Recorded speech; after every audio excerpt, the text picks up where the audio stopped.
know that today it's the International Yoga Day. This International Yoga Day is originated in India itself, and we are celebrating International Yoga Day since from 2015. The theme for the 2024 International Yoga Day is Yoga for Self and Yoga for Society, which means the yoga not only enhances your health, but it also contributes to well-beingness of society also. There are many advantages of doing yoga. Baba Ramdev is called as an Indian yoga guru. He is famous for teaching yoga. And this year, our beloved Narendra Modi is performing yoga on the bank of Dal Lake in Srinagar.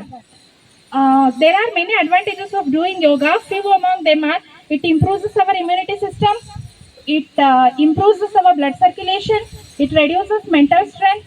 Yoga is a technique of making our body and mind strong. It also makes our muscles and bones strong.